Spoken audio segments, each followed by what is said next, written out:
Yes, we can. Hallelujah. Amazing. All right. I don't know what was going on there, man. I practiced and everything. Oh, we even had a mic check before. Yeah. So it's completely Twitter's fault. We gotta No, admit that. definitely. Damn Twitter. Mm, So what's going on, definitely. fellas? What I miss? Well, I think we're gonna have a really awesome space today, and personally, I'm really happy. If any of you guys read the latest Medium article by Kadena by Stuart, I just seen somebody post it. I hadn't had a chance to read it yet. well, I can just say, first of all, I'm not going to give you guys any spoilers. Wow, am I happy. You're going to read it and you're going to understand exactly why I'm happy. Beautiful. It's basically going to take Kadena to the next level. And everybody who's right now listening, once we're done, go read that article. You're going to love it. Everything that Kadena is missing is just right now about to go live. So it's absolutely awesome, in my opinion. Yeah, agreed. So let's get started with the introduction.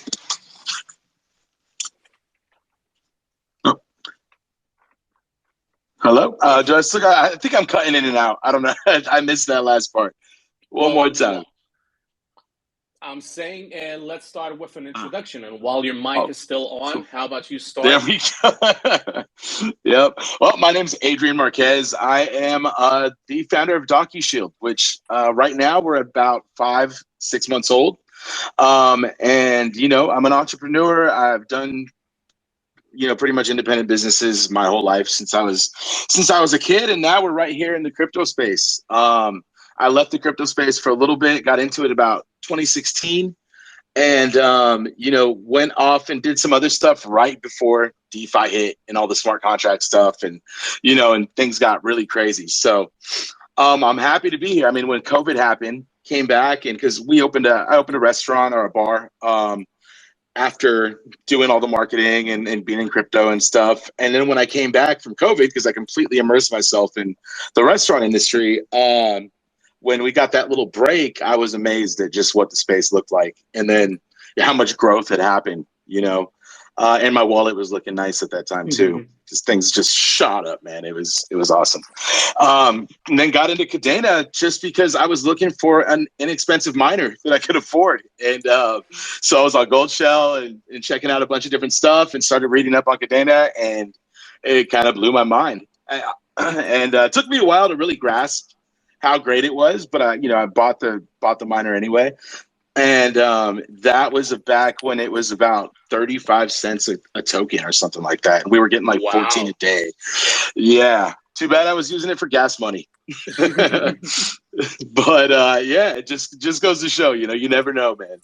But now we're here. Docushield really came up when I had my firstborn kid. And I had all these important documents, all this stuff that I really cared about more than I typically would my stuff, so I was really worried about what I'm going to do. I started reading all the security breaches on all these different places. I know on everywhere you can think of has had these security breaches, from Google to Microsoft, everywhere. So I was really just trying to think of a way to prevent all that, and the wheels start turning. And I don't know if anybody's read The 40-Hour Workweek by Tim Ferriss, but one of the big things I took away from that is just being able to sit back and think, okay, like, what do I know? What are my skills? And who do I have in my network on what are their skills? And then now, where's there a void in the market that we can fill? And so if you're just constantly like, swishing that around in your head, things come to you. And, that's usually how it works out. You're just out there doing something else, and all of a sudden lightning strikes, and nobody's embraced any project I've had to like the Kadena community. And I don't think anybody's even been equipped, like any other blockchain has even been equipped to handle it because, the security is subpar. But we're right here with something amazing, thanks to Pact and, Kadena. So yeah, that's how I got here. There's a lot more to it, but I mean, that's pretty much how I got here. Wow. I'm surprised because Docushield actually started because you had a need for something, and Yeah. that thing you needed basically did not exist. So you said, okay, I'm going to make it happen. That's awesome. Exactly. Yeah.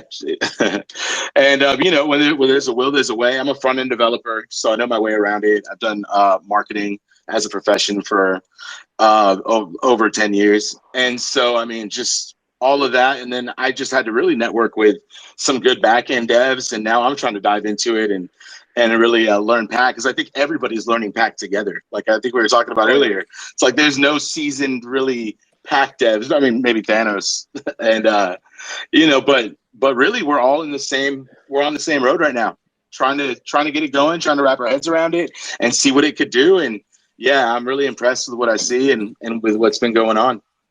It's so awesome, that feeling of being able to build something all the way from the beginning.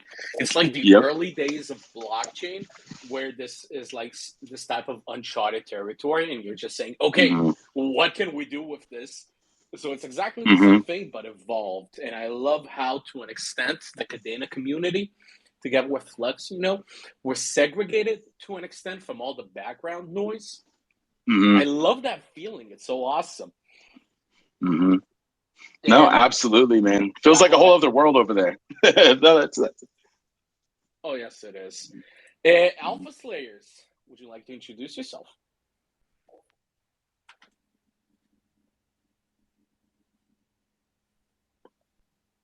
Okay, I can maybe give it a go. So, hey everyone, my name is Yeti, and super excited to be part of this today. And I think we have Kingslayer with us as well, but I'm just going to talk a bit about my own background and maybe how we got here.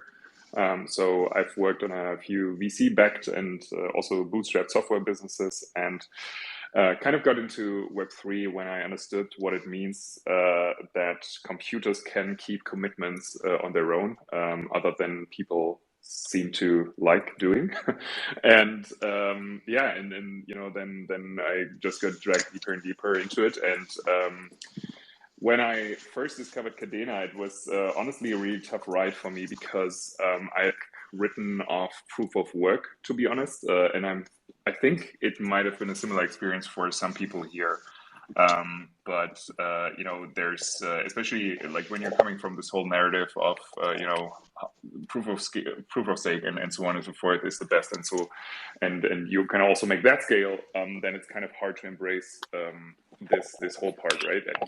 But then we kind of were discussing it more and more, and we were also looking at the technical side of it and read basically everything that was out there. And then we started to understand, okay, so this is really, really something, right? And of course, there's some risk elements into some growing ecosystem like this, but like overall, it seems to be a pretty good bet on many things that are going wrong, especially in the Ethereum world, in the NFT world, which is apparently synonymous for me right now. And then we were talking in parallel about this other idea of Alpha Slayers Club in parallel, and we were obviously thinking about what might be the right place to put this. And we can talk about more why we ended up doing it. But then we were kind of set on we set ourselves, and we didn't look back since then, right? And so now it's all become a lot more natural, having spent a couple of weeks actively in this space, and also talking to many of you directly, and getting a very, very good sense of what it means to actually build something in this area, because this was obviously something that we had to test for ourselves. And so happy to share more based on some questions on Alpha Slayers Club, but maybe Kingslayer can also mention a few things. Yes, perfect. I'll also quickly introduce myself and the project. So I'm coming from the Web2 space, also from the startup world, and I've worked in there beforehand, but now I am since pretty much 1.5 to 2 years in the crypto space. So since 1.5 years full time, and investing and also have been investing in early on in like a lot of Terra projects, also Terra NFT projects, and yeah, like one kind of story I like to tell is that I've been there in the last year in about June, July, when, in my opinion, Terra was pretty much in a similar situation as Kadena is right now, since everyone was waiting for Columbus 5, and now here in Kadena we are all waiting for Marmalade to launch. So all the NFT projects will be ready to launch. And yeah, I was talking with the Yeti about launching an own NFT project, and we were always thinking, okay, what could like be a real use case for an NFT project like this? And then I was talking to him about alpha information, so how a lot of accounts that I trusted over my crypto journey have given me early information about projects that had a lot of potential. For example, Kadena. I've been in Kadena since October last year, so I was basically in there just before it started taking off, and there was like a account that recommended it to me. I think everyone of you knows Nicholas Flamel in the Terra space, and I was looking into it because it's an account that had built up trust over time, right? And that is really what alpha information is about, that you can separate the bullshit from actual valuable information, right? And you're not going to believe any account that you just followed for a couple of days. You don't really know what they're talking about, but accounts or people that you've built like a relationship with, right? So we thought about how can we put this into an NFT project, and that's how we came up with the Alpha Slayers Club. And we kind of wanted to build a cross-chain hub for alpha information. So we want to bring together researchers and community influencers from different ecosystems. That includes really any ecosystem, but at the moment mainly the Terra ecosystem, Solana, and Kadena. But we also want to grow it further as much as it makes sense, right? And one thing I've noticed about myself is that I like to invest into projects on different ecosystems, because there's alpha information to be found out anywhere, but your research time is limited on the other hand. And I've noticed if you follow the right people, if you've done your first mistakes and know where to find the information, it's easier to get it early on, right? When a project still has a market cap of, I don't know, maximum like $5 million US, or even a couple 100,000, and you're able to research it early on, you're gonna actually profit from it exponentially if you've done your research, if there's like a proper team behind it that's committed, and also if you invest in the project at the right time. And we kind of wanted to build a hub for all this information and bring people together that do this on a full-time or part-time basis, research early projects, or even legacy projects that have like new things coming, and bring this alpha information together. And one thing that I thought people would always struggle with is the incentive system. So why would you actually share the alpha information if you find a project early on? And that's how we came up with stablecoin rewards. So after each week, the top researchers in our Discord going to get rewarded with stablecoin rewards of up to $5,000 US. And we think that is a competitive pay if you compare it to like minimum salaries in 99% of the countries in the world. And I think incentive enough to make people actually share the research. But on the other hand, we also wanted to create killer arts, so people are actually also coming for the art, not only the alpha information. And obviously, a dream scenario would be that at some point, like the incentive is kind of non-significant, like a non-significant amount of what your NFT is actually worth. And that's why we thought, okay, it's not enough to just create a token that gives you access to the Discord, but also create a NFT collection that is actually nice to look at, that people want to keep as a profile picture to show it to the outside that they're part of this like exclusive club that is sharing alpha information, and also increases in value over time, because that's something we saw with other similar projects on other chains, that this is not really matched, that desire for awesome art. So that's pretty much like a quick overview of our project. That's awesome. I remember back in the days. I got a question. If yeah, go ahead, Adrian. Oh, sorry. No, you go ahead, Adrian. No, I was just curious. So say somebody brings some alpha information over. Now, how do you kind of gauge that? Is there like a community pool of funds that gets invested and then divided when there's like a positive yield, or like how is that really measured? Is it a vote by the community? Exactly. So that's a pretty good and relevant question. So we came up with a system where we give every community member the chance to reward alpha information. So if they actually get the information, like someone, let's suppose you go ahead, research a small cap project and think, okay, it's an amazing team, awesome project with a great roadmap. I'm just going to present it to the community.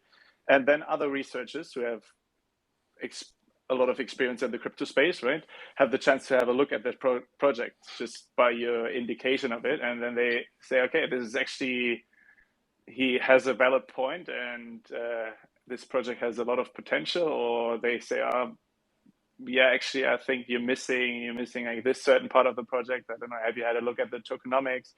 I don't think it's going to be working out. Then you can discuss it in alpha threads. So like in the Discord, you can add a thread and you just describe the project, explain why you think it's alpha information, and then other people can comment underneath it.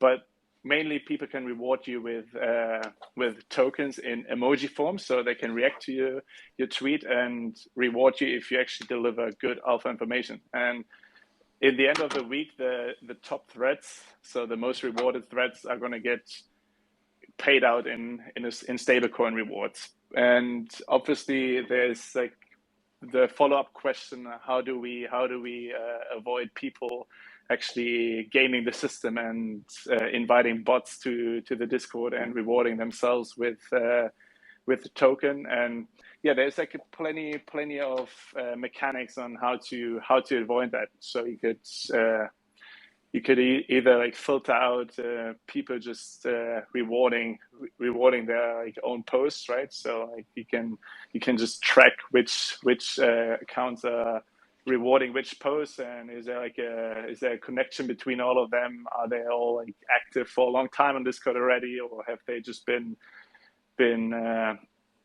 open up in the last couple of days, and so on? And we're convinced that we can actually create a bulletproof system for rewarding those people providing alpha information. Does that answer your question? Yeah, no, that's awesome. Integrating Discord and your token and the NFTs. I think you got a lot going on. Rad. Yeah. Okay. Like if there's any questions later on, just feel free to ask them like in our AMA at the end. But I think time of course. I was actually just about to say.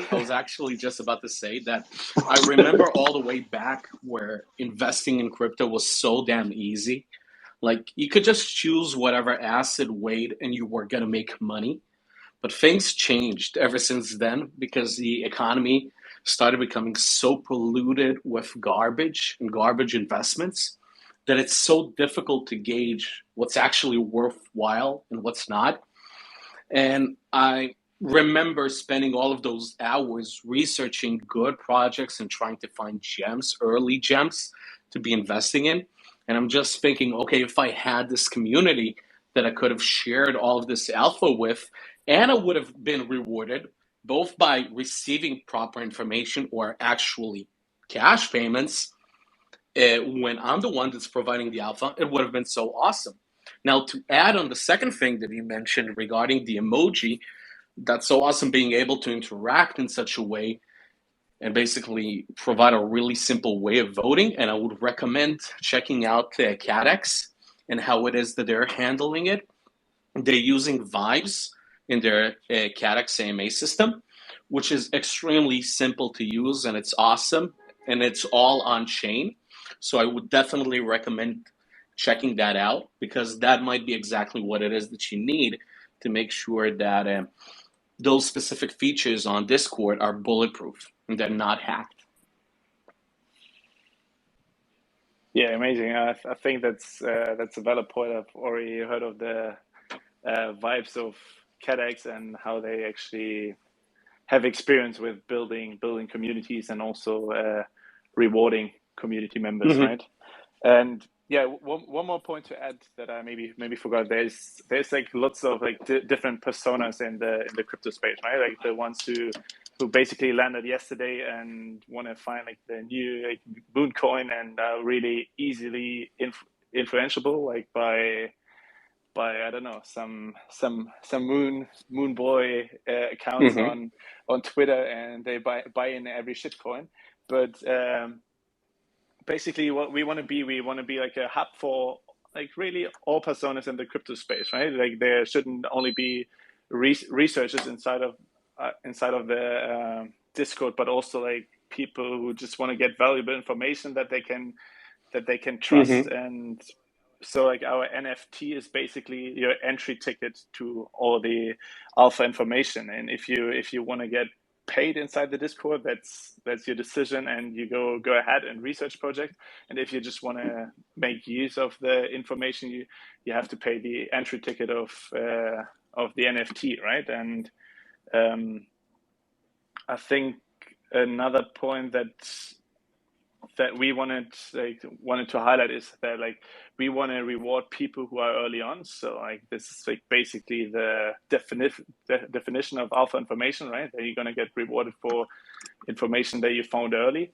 And so do we want to reward the people who are early on. And we said that we are going to buy back any NFT that is going to be listed under the mint price to the mint price, just to assure people that are part of the mint and early community members that they're not taking on a financial risk. And if they like might not like the NFT or decide otherwise and want to list it under the mint price, we're going to buy it back, so they have assurance that they are not going to take on any financial risk. Wow, that sounds painful and difficult to an extent, right? Yeah, I know there's times where I thought I found alpha and it was amazing for like a week or two, and then everything goes sideways and then the site's down and the contract's nowhere to be found.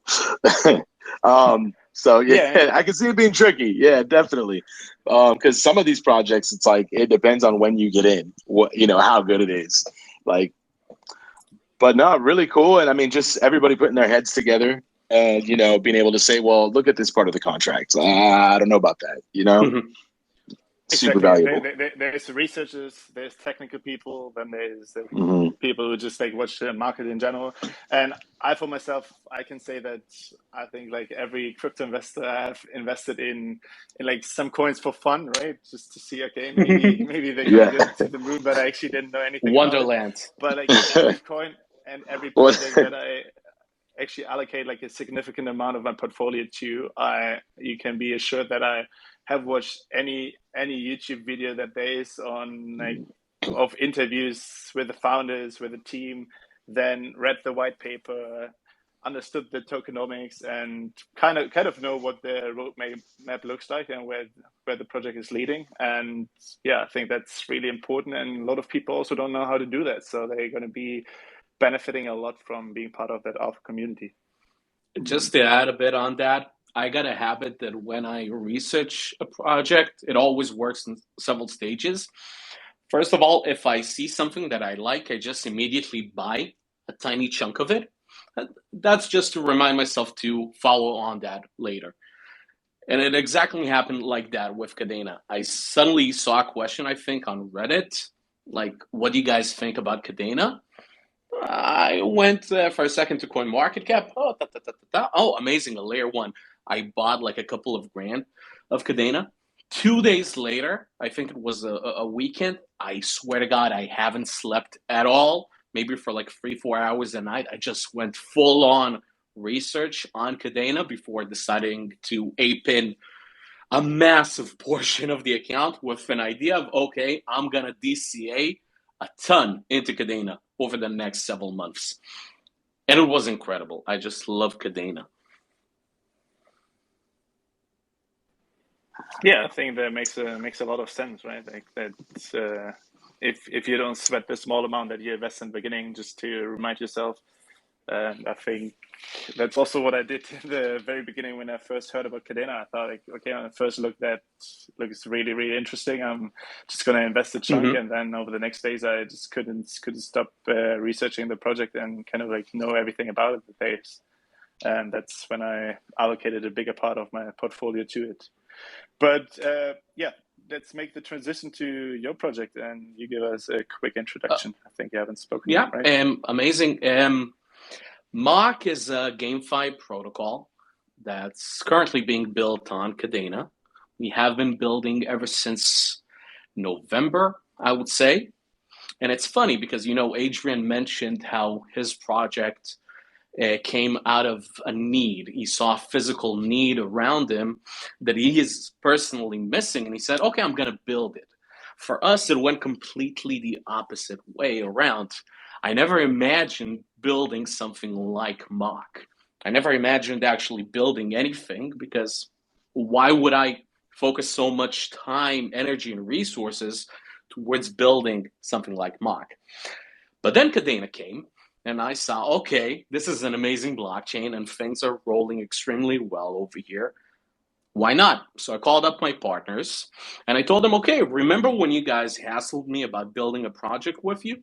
Let's do this on one condition, that we build on Kadena. And ever since then, we're building. So the rough idea of Kadena is creating a GameFi hub that centers the entire ecosystem around it, gives you massive utility in the sense of being able to access different protocols from one gamified area. But in addition, to make things a bit more interesting, because we initially started by being an NFT project, we're going to create a scenario in which every single NFT that you have within the protocol, and we have a lot, are interoperable with each other. They're upgradable, they're modular, basically that they evolve together with the protocol itself.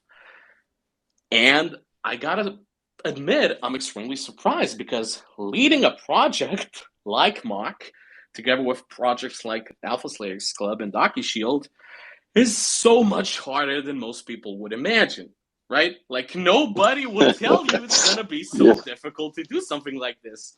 You say, okay, I'm gonna build something, it's gonna be fun. No, it's not. It's hell. But it's worth it. It's significantly worth it. Absolutely. So that's it, pretty much, about Mach. A bit about me. I've been an investor in crypto for about 6-7 years or so. I don't have any tech background. Most of my background is in sales, management, and that is pretty much the only thing I know how to do. But because I learned a good amount of knowledge when it comes to crypto, and I got skills when it comes to managing stuff, I managed to compile a team of really good people, really talented and expensive people, to be building something that I definitely think will be awesome for Kadena. And it's going to be fun to build, which is also pretty much important. That's it about me. There's a keyword right there too: expensive and difficult. They're two keywords, but wow. Definitely worth it. Yeah. But it is for sure something that I would tell you guys. Okay, if you haven't done it yet, if you haven't bootstrapped something from the ground up, you should definitely try. It doesn't matter how big or small it is, but the idea that you created something and you can say, okay, this little baby, this is mine. It's an awesome privilege to have. And I'm happy that I managed to get that privilege by building this project, especially on Kadena. But yeah, it is expensive if what it is that you plan to do is basically hire employees and go with them all the way until the initial raise. Adrian and Alpha Slaves Club, I'm assuming that's not necessarily what it is that you guys chose to do, right? Kind of, yeah. Well, I mean, I just dove in, like anything. I felt like I have enough knowledge to execute a good chunk of it myself. So I was like, all right, let's do it. And then it became a little overwhelming. But, throughout my journeys, I've found some really hardworking, reliable people that have been a huge help. My admin that I got over here, Kadena, she worked at the restaurant and she was one of our managers there, and the most organized person I've ever met. And I'm crazy running every direction all the time. And so just to have somebody that like puts me in check and says, "Hey, I need you to do this, and that," is invaluable, And having somebody that I could ask to do a task and know that it's going to get done, when I could write it in my notebook and then lose my notebook, just because like, oh, did I leave it in the car, or where is it? What's going on? Hold on, I got to do this, and this. So I love the fast pace and the high energy stuff. But yeah. So having those people around you that you meet that keep you grounded and like kind of round you out is invaluable, and but at the same time, yeah, everybody needs to be compensated for their time, and that's only right. So yeah, it becomes a thing where you're juggling a passion and a potential business, or a business, just, and your regular life too at the same time. Oh yeah. And that relies to an extent on a matter of risk, because if you cannot risk something from your own pocket or from your own soul, let's say, when it comes to time and energy, it doesn't show that you have necessarily a ton of conviction. But when you're saying, okay, this is what it is that I'm building right now, and, win or lose, it's going to be glorious. It does show quite a lot about who it is that you are and what it is that you're willing to achieve. Because ultimately, to make something massive, there's a lot of risk involved, either from your side or from the investor side. Most of the times, it's from both sides, right? Yeah. No, for sure. Yeah. E.T., Kingslayer, what do you think? Adrian, go ahead. Oh yeah, I had a question. I mean, how many NFTs do you guys got? Because that's one thing about like these sets of NFTs. I never really got too much into them. I really love like obviously the metadata and stuff that they hold, but I just can't imagine drawing 10,000 pictures like sitting there, and I know they're layered and they're put together with script and stuff like that. But I mean, that is tedious. I can't draw for the life of me, but that just seems super tedious, and you gotta have that mind. You gotta be creative. So, I mean, I don't know how many you guys have. I don't know if you guys got 10,000 or more. I think that's like the number I usually see though, is 10,000.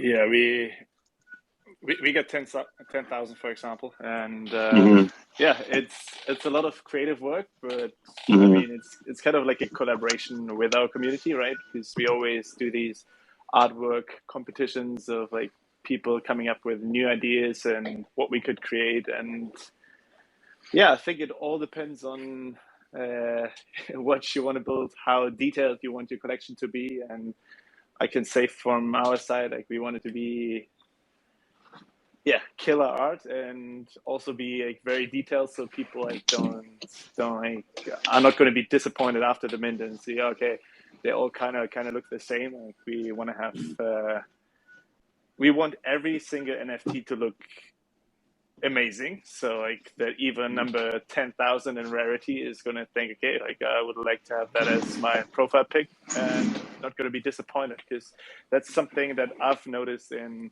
a lot of the Terra NFT projects, that if you create some like stunning sneak peeks and don't really pay attention to the detail, and like your last like 4,000 NFTs kind of look shitty, or like I don't know, you ran out of ideas, and then I don't know, you just put like a fried egg on the head of the NFT, which happens quite often actually. Then people are going to be disappointed, and your floor price is going to dump, and that also dumps like the value of your entire NFT project, and your entire community is not going to be happy. So why not put in a little bit more effort and make everything at least half You mean killer? to tell me that people get NFTs with a fried egg on their head and they're That's what I'm thinking. disappointed? Hell yeah. I mean, right? Exactly. I want that as my profile While you pic. were saying that, I was just about to text our art director telling him, listen, dude, we gotta have a fried egg. It's amazing. We gotta have it. Kitty Cat needs to get on that. I want to get a cat with a fried egg on his head, man. That's good. I mean, if you really That'd be want right. one, you can have it. You know, we can make a custom one for you, and you can bid it in some place for it. You got it. Beautiful, No, but man. I'm with it. It also depends on the seriousness of your collection, I guess, right? Like, because we are alpha slayers, like we hunt for alpha information, and I think people who come for the art, they're in for like cool NFTs, right? Like that they can put as their Twitter PFPs and be proud of it. But yeah, if you're more like into creating a funny collection, I mean, that's totally fine. But there definitely is fried eggs on NFT hats. So if you want me to send you some examples, I'll DM you later. I would love that. I would love that. The problem is, you know where it is that you're starting. You never really know where it is that you're gonna end. Initially, when we started our project, we thought the same. Okay, we're gonna do an NFT collection. We're gonna do a miner-based NFT collections with cappies. Now suddenly we see, okay, we might have 10,000, we might have 100, we might have 1,000,000. It's going to be based on supply and demand. And suddenly we got NFTs that are holding plungers, whiskey bottles, guns, machetes. You never really know where it is that you're going to end. You just sometimes go with it. Right? Yeah, I think a really good proxy is for the people running the actual project. You are looking at these things every day, like for hours, right? So I mean, I don't know how many rabbits I've seen over the last few weeks, and it's a really good proxy that when I keep seeing new things, right, or new combinations, that it stays exciting, right? And in the beginning, that was not the case, right? So we kind of got bored relatively quickly, but then like if you hit a certain number of possible combinations, all of a sudden you start to see certain characters or certain personalities all of a sudden that you couldn't really dream up, right? And I think this is something that makes the art aspect of a collection so interesting, right? So if you look at Azuki or Mutant Apes, right, like there's always something that you've just not seen before, and this is what really keeps the collection exciting, and also makes people want to maybe have one or more than one, right? And they should be free to do so, and not just have a rock picture or something. Yeah. Well, wasn't there the rock NFT that was extremely successful, Ether Rocks or something like that sold for millions? Yeah, it's my favorite go-to analogy, go-to example, because I also happen to know the guy who bought it and sold it for like 1.3 million. Awesome. And he's a made man, and so this is the perversion of crypto, right? But I think you said in the beginning, like this stuff kind of keeps going away, right? And it's now like things are getting a lot more serious, and also the barriers to entry are just getting dropped so much, right? Like especially if you like everything Ethereum compatible, right? Like it's so easy you have thousands launch helper platforms, right? And no code NFT builders and this and that, right? And there's simply zero entry to barrier, and zero barrier to entry, and I think this also makes these early Kadena projects so exciting, right? I don't know who said it, but we're all kind of learning Pact as we go, and that's true, right? So if you really want to have your collection on Kadena, well, then you better get cracking, right? And understand how it works, or you figure out who can help you with it. And so this naturally raises the barrier a lot, right? And it's going to weed out lots of people who are, trying to make a quick project and then leave again, right? Which is kind of what's happening on some other chains. And so this was another reason why we said, hey, that's a once in a lifetime opportunity here. and like everybody's going to be in a similar position, right? Where it's not just about marketing budgets and like who's going to be able to out Instagram the other, but it's really something where you have a devoted community and where you actually have to deliver like quite a few things that you might not have to in other places. Yeah, no, everything's going to be, like you said, original. We're not going to see an Olympus fork. We're not going to see a Tomb Finance fork on Kadena. We're going to see. Don't rule it out. It's going to come eventually. Eventually, it's going to come. I'd throw my money at it. I'm not going to lie. But yeah, for sure. Like being able to build on Kadena, you definitely see that the standards of all projects are significantly higher.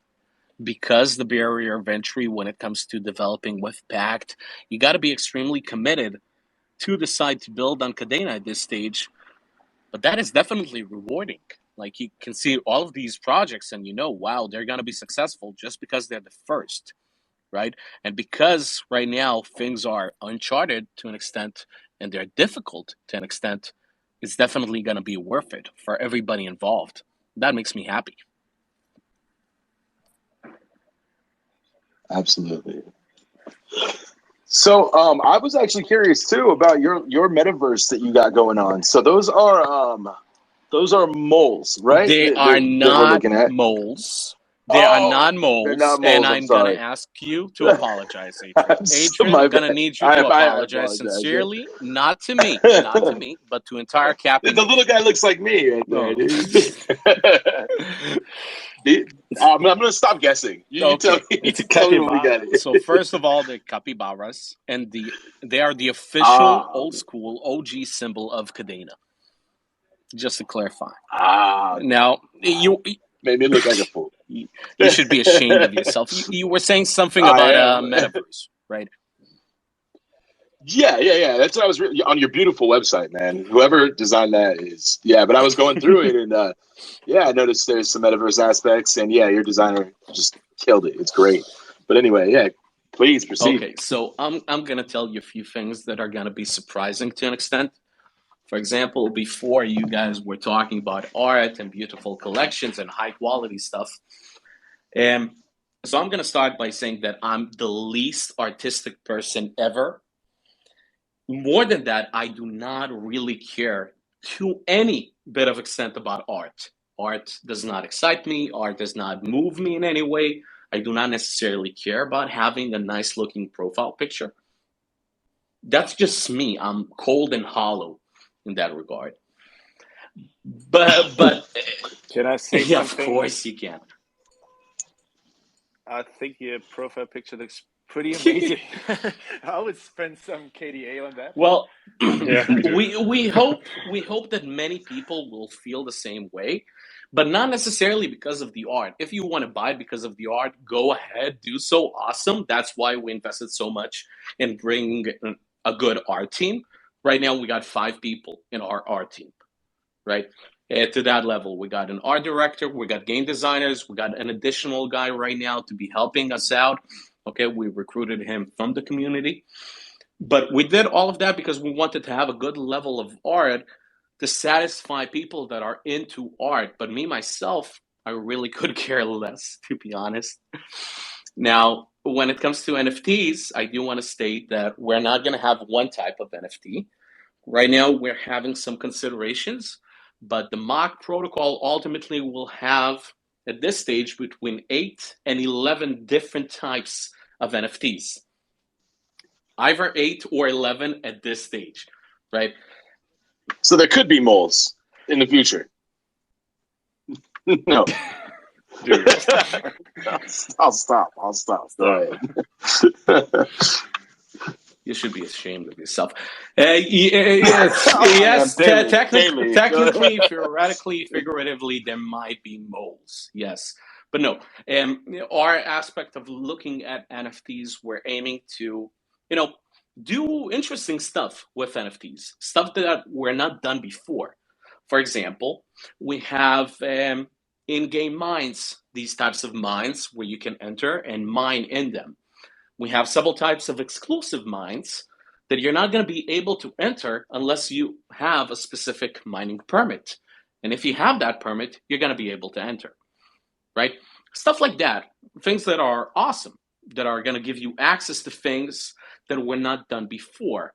Interoperable NFTs that do not only upgrade your main playable character, but also are interactive, modular, and graphic-wise, your NFTs actually change visually.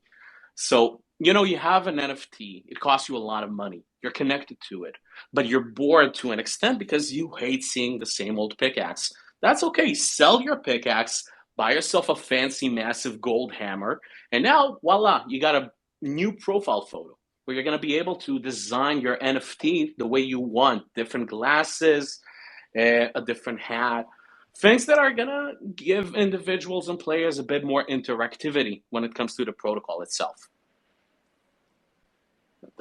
Yeah, I'm definitely going to be mining with the AK-47.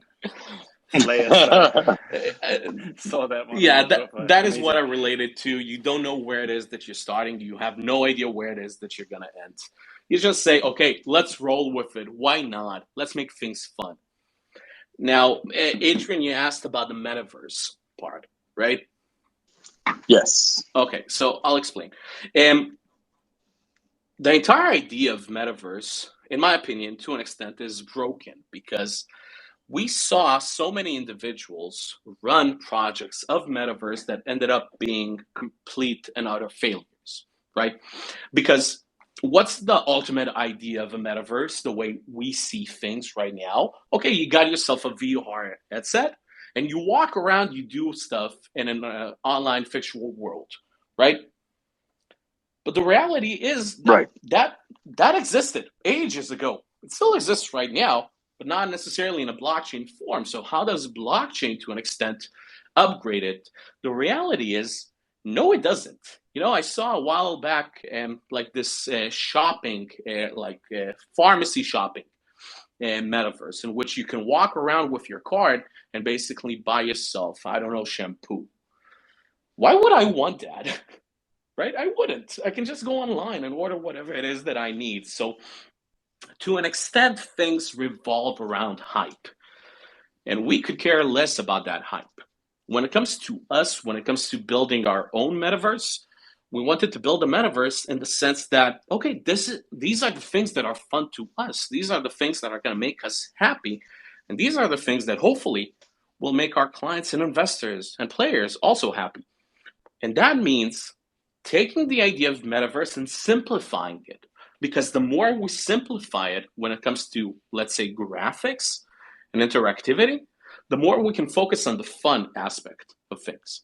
So, for example, talking with other people, trading with other people, being able to discuss stuff, make decisions, things that can actually be engaging and fun with the community. But also, you have a way of actually progressing that protocol and continue upgrading it and giving it value without 2 years, 3 years, 5 years of development time and having to take massive amounts of money from your investors without actually giving them a reward for that money for all of that time. That's why so many investors are so disappointed, because they're investing so much, they end up waiting years for a certain project to launch, and it just does not meet expectations. So yeah, we don't want to do that. We want to go back to the basics of what is fun and basically push that to the maximum. Yep. Very cool. I like it. And yeah, it does get fun. Like, with Kitty Cat, with Galenas, with all these things, it doesn't have to be 3D. It doesn't have to be Ready Player One. I mean, just like breeding them and hatching an egg and stuff it's Yes, fun. it is. Just like, Monopoly's fun. And it doesn't have to be crazy. And it's fun because it's simple. So you take something that's simple and fun, you added value, whether it is financial value or community and social value, and you got a really winning project. You got something that you can be proud of. Yeah, definitely.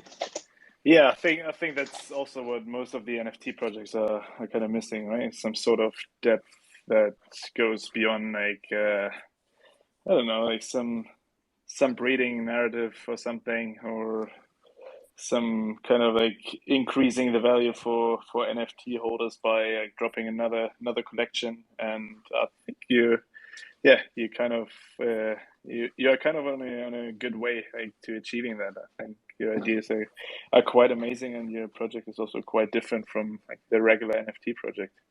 Oh yeah, I would say it pretty much is, because it's mainly built by people that are not NFT investors.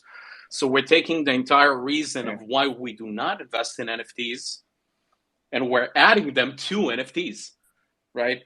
I do not invest in NFTs because they do not have utility. Let's add utility.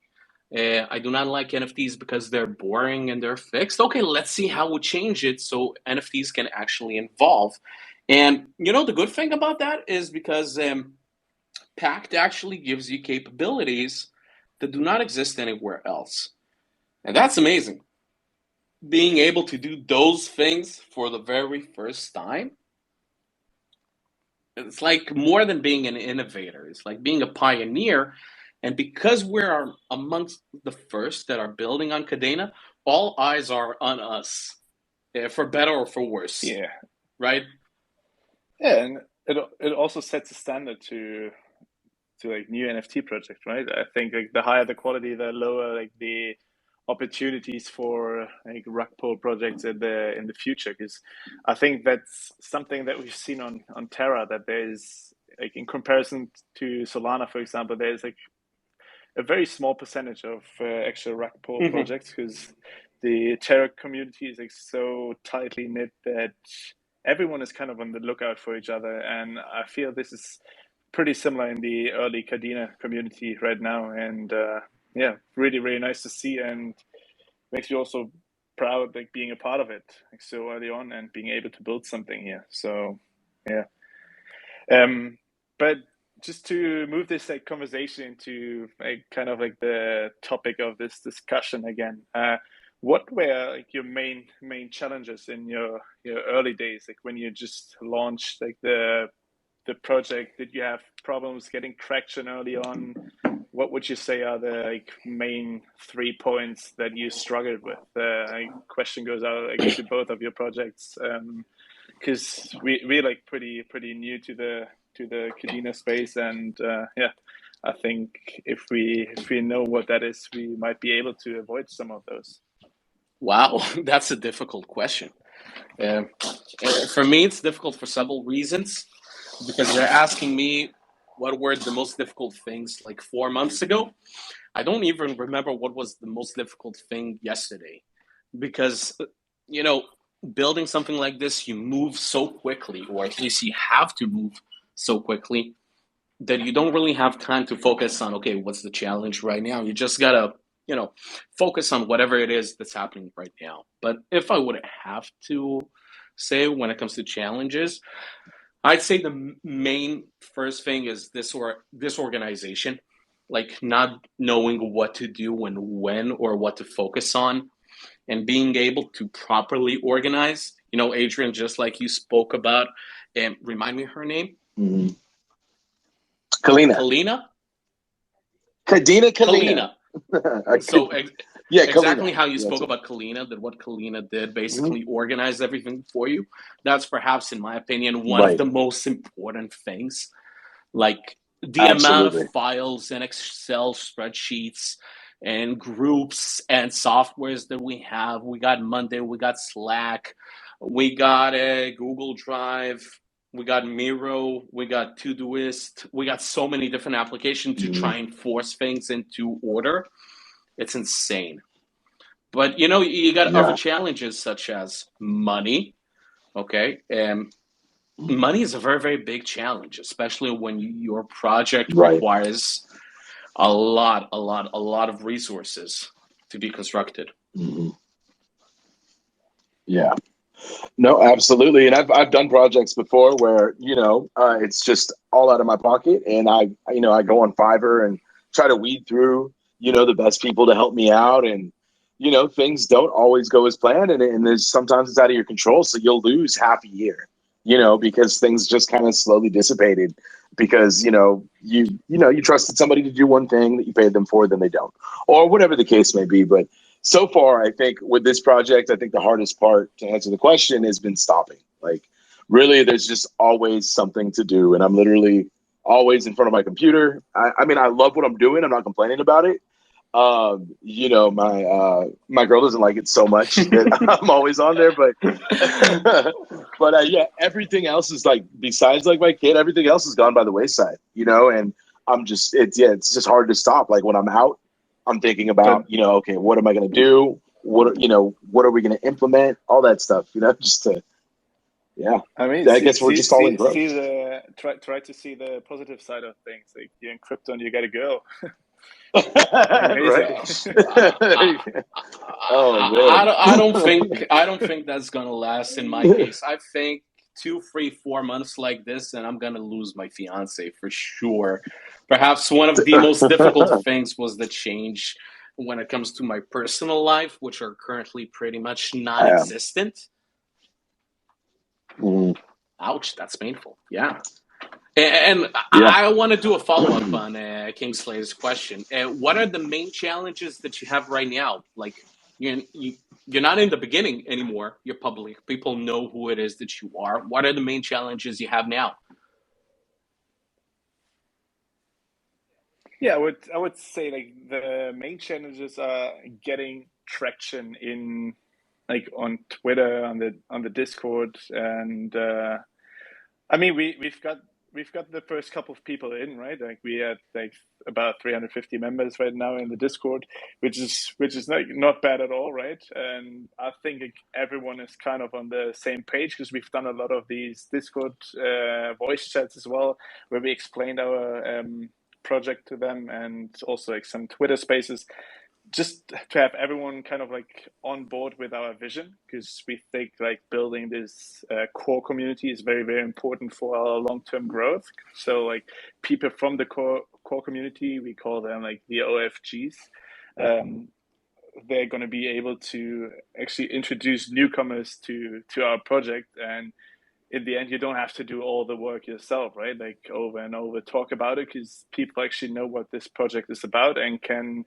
instruct newcomers like on how like the system works. And yeah, right now we're mainly focusing on getting more traction towards the project, and like our main strategies are doing more of these collaboration, get into exchange with other projects like the two of you, and also projects from other chains, and bringing people in from other chains, because I think people are quite hesitant on like moving from chain to chain instead of like NFT project to NFT project, because that's like, I don't think a problem, because like everyone who has bought a NFT on Terra knows the project, knows the process of it.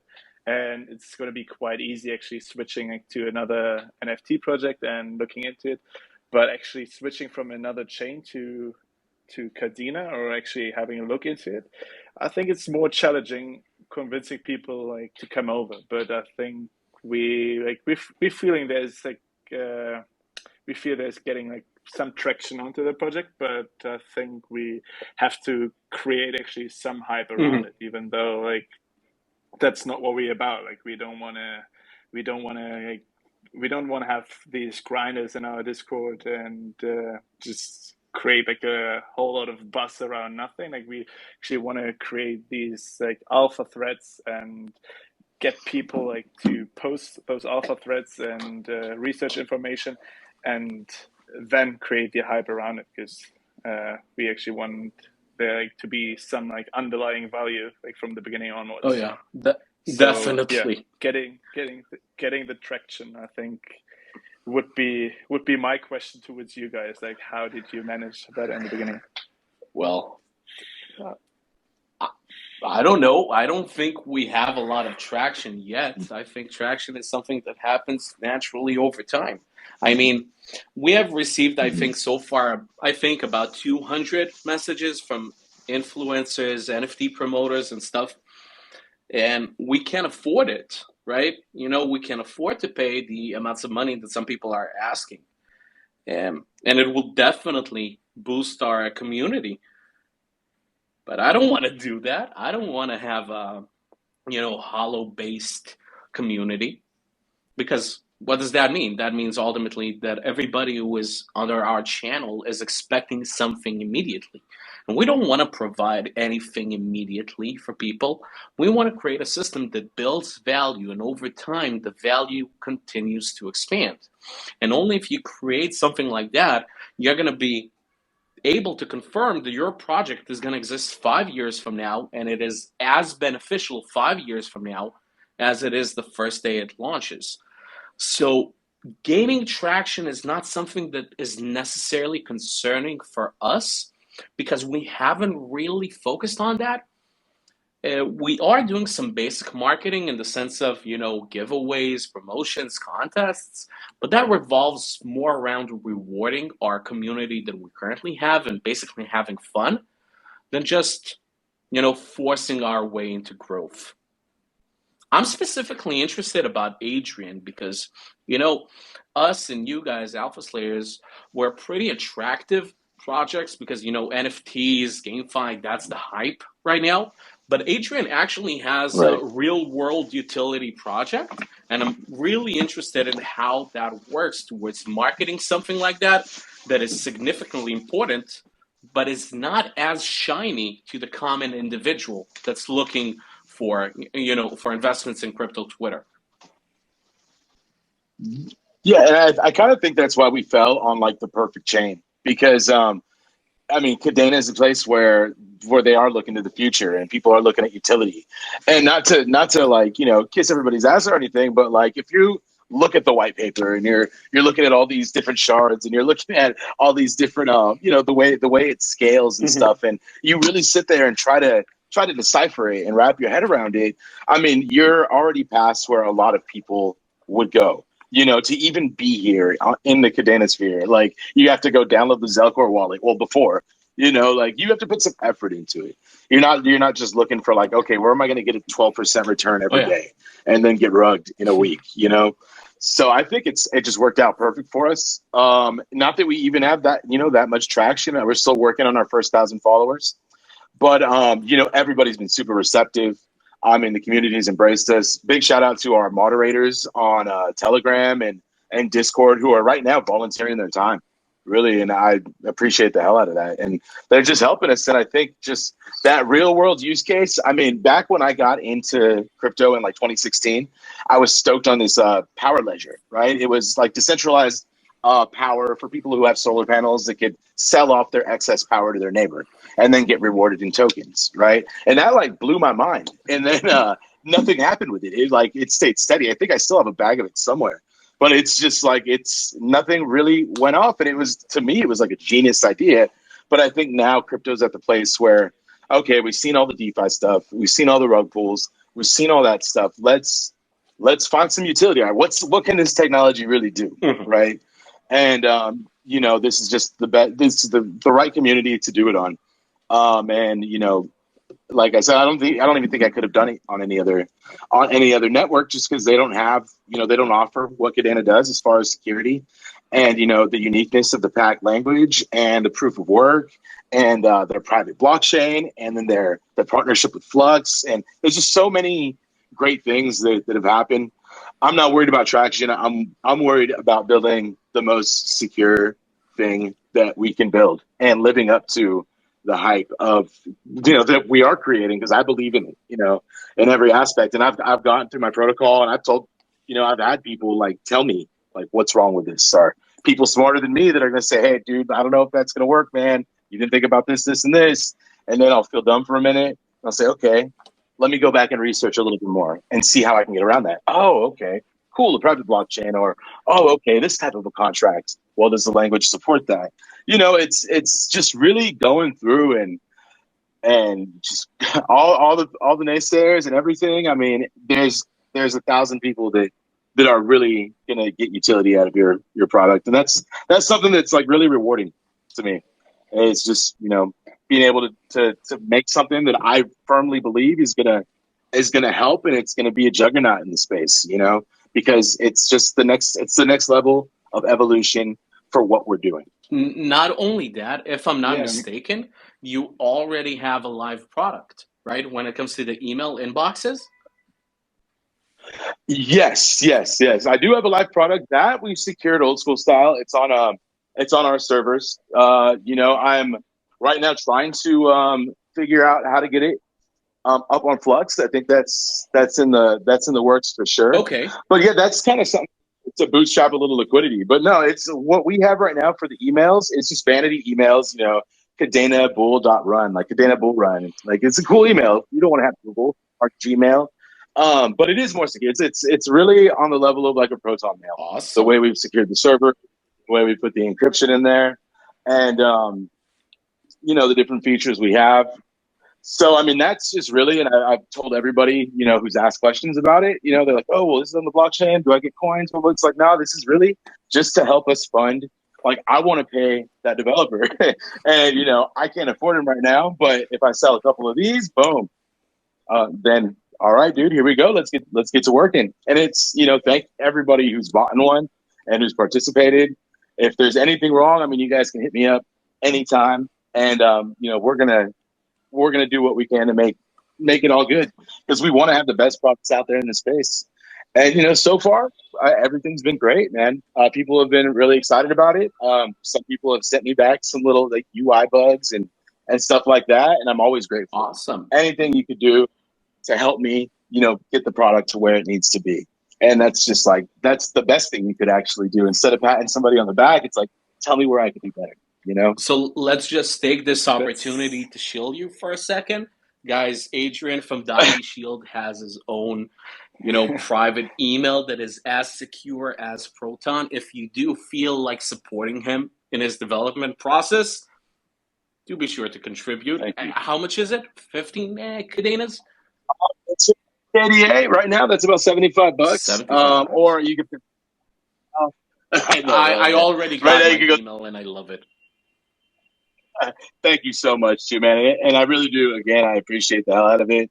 You're just helping us, get better. I'm not on Fiverr no more looking for people. Like, I'm in the forum, the really smart guys. Like, no, and, out on the street talking to developers. And, I come from that background, too. So I know some really smart people. But, to having anybody, like, there's nobody that knows Pact. That's the thing. Like we were talking about earlier. Yeah. So, I mean, part of the fun. Yeah, nobody wants to feel dumb. Like they're like, no, I don't know that language. It looks difficult. But it's awesome. But yeah, and thank you guys for all the support, man. I really do appreciate it, and we're gonna put out something amazing. Amazing for what? Yeah, those amazing for you guys and gals and moles. Wow, that is terrible. Guys, I was wondering, would we like to open the stage for questions? In case anybody has any questions from our audience that we got over here. And we also got some up front. So, in the risk of silence, we've got some backup questions for sure. And we're definitely going to get to all of them. Oh, yeah, for sure. We try to. So, questions, anybody? If you got any question for any of us, whatever you guys want to ask, feel free to raise your hand. And we're going to put you on the stage.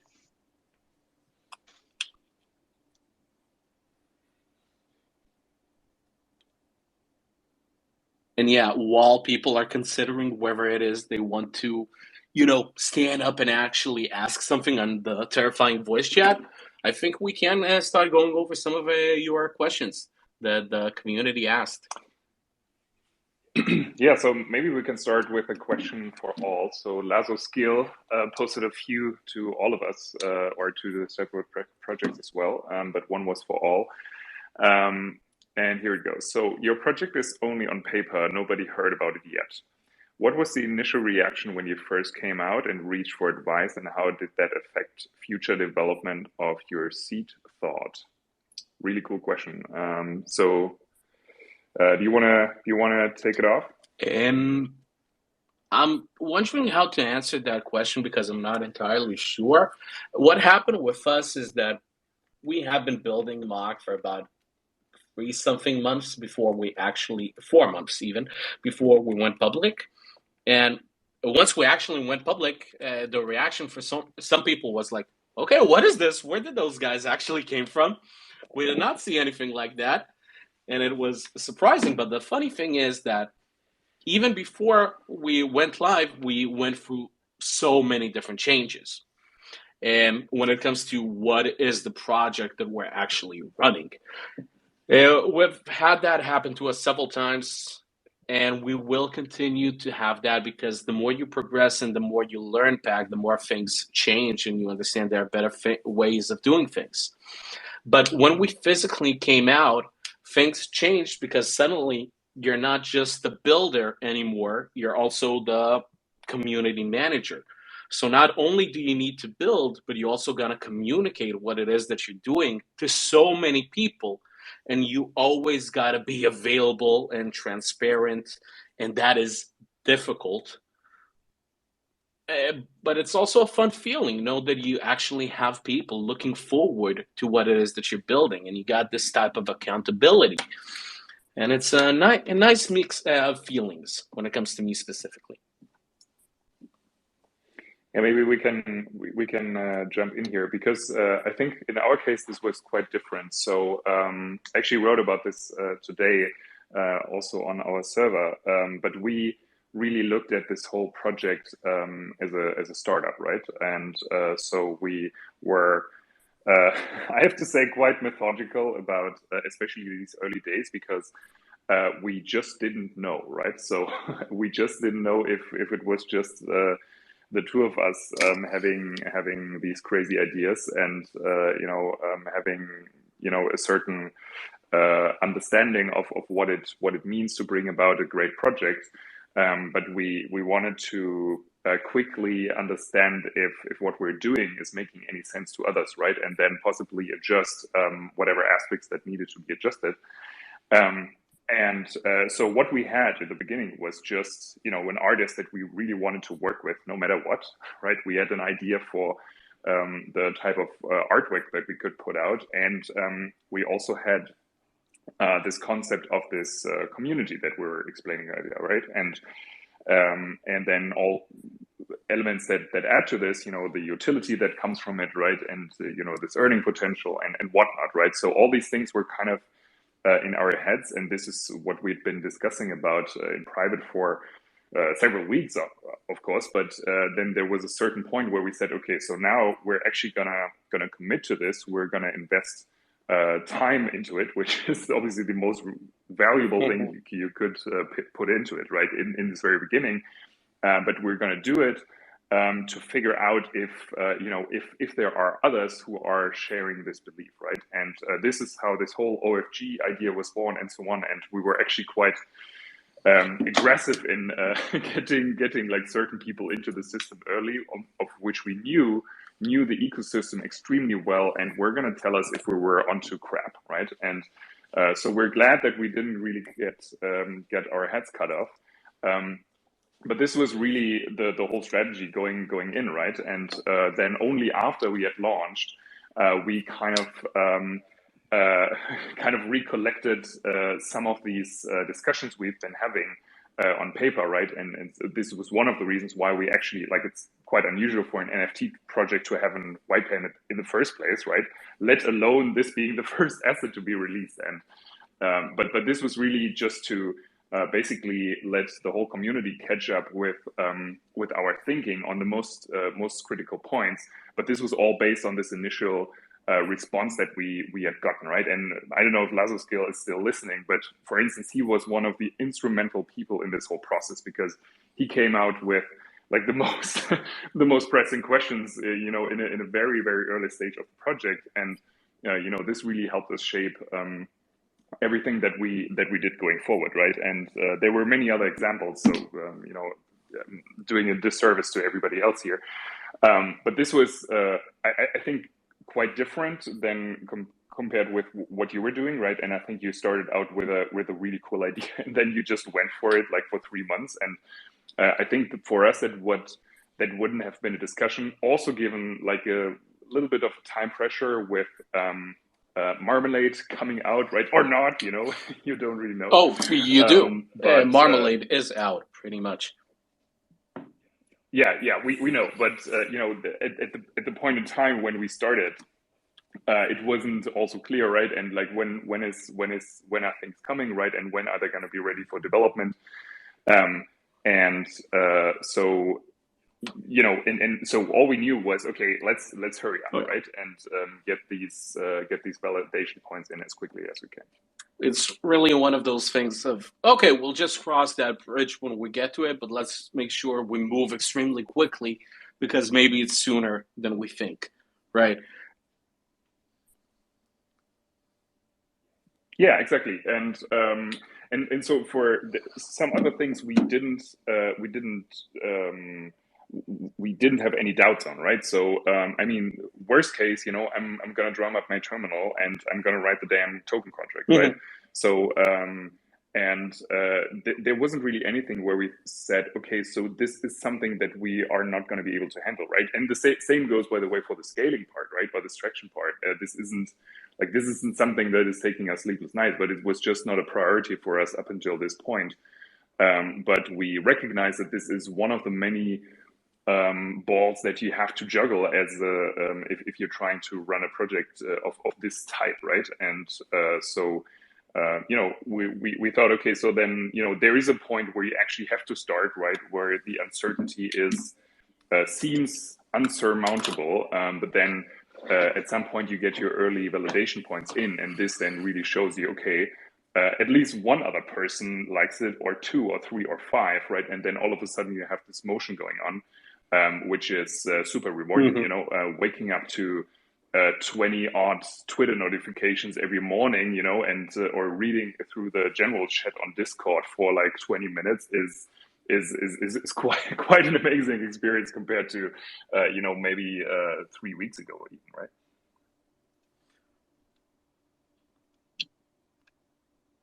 I broke up for a second. I just really hate the fact that every single day I wake up, my inbox is full of spammers, scammers, and NFT promoters that just want to charge me money for bots. That is just the thing that I'm most annoyed with. Adrian, what about you? Yeah, man. We were receptive really well. And so I did get, I think the first people that reached out, the first day I put up to Twitter, Kadena Swiss reached out and they were just like, hey, it sounds like a really cool project. If you guys have any questions, let us know. And then from there, we've just kind of been kicking ideas back and forth. I've reached out to some developers that are high up there, and I've also heard, not so great stuff about it or things that I'm overlooking. But every negative is a positive in my mind, It's not like, I'm not easily broken. So if someone, I just want to see their side. If someone does say, hey, well, that's pretty stupid right there because this, and this, I'd be like, oh, yeah. But what if we do it this way? Or what if it happens this way? So every, like I said, every negative is a positive. Just flip it around, make it better. So yeah, I've loved all the feedback that we've gotten, and thank you all. I'm still looking forward to all the feedback and Lazo's questions. Yeah, what's up, man? Thanks again. Yeah, he's come at me and asked me some stuff too before, and it's been great. Makes me think like, from another aspect, and I love that about the community, just being open and coming over and asking us questions and being like, hey, so what about this, this, and this? And it really gets you going and excited to make things even better. Oh yeah, definitely. Do we want to speed up with the questions? Because we said before an hour and a half, and we got 8 minutes till an hour and a half. So either we make it 2 hours or we really speed it up. Yeah, I want to answer another question, if that's cool, really quick, because it was kind of like technical and it was a legit, serious question. Like, it was about security breaches or something like that. Let me see. I'm finding the thing. Oh yeah. So, is there any form of competition if security is breached and all value is lost due to it? Would you consider adding an insurance mechanism to the Docushield service? Yeah. So, security breaches are a real thing. Google has them. Microsoft has them. Everybody, all the major players have them. But it's just about what you do, how you learn from it. First thing you got to do is the IRPs. It's the 6 steps that if anybody's in the cybersecurity world, it's just you prepare beforehand. You already have a game plan if something goes wrong. When it does go wrong, inevitably, you identify, the size of it, how much was impacted. Then you contain it, isolate that issue. And then you get rid of the threat. After that, recover anything you lost, and then let people know. Transparency is and you learn from it. And that's it. I mean, from our standpoint right now, I think it's unbreakable. But, someone's going to prove me wrong, and then it's going to be better after that. So I hadn't thought of an insurance mechanism inside of there, but I'm open to ideas, and it's something I could definitely switch around. And if anybody else got any other ideas or how we could implement some type of insurance, that would be cool too. I just I seen that question, and I wanted to address it. Awesome. So next question. Oh, we got somebody actually raising their hand. I'm gonna add a speaker.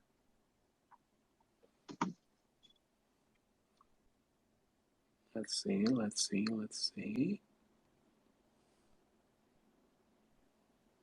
So exciting.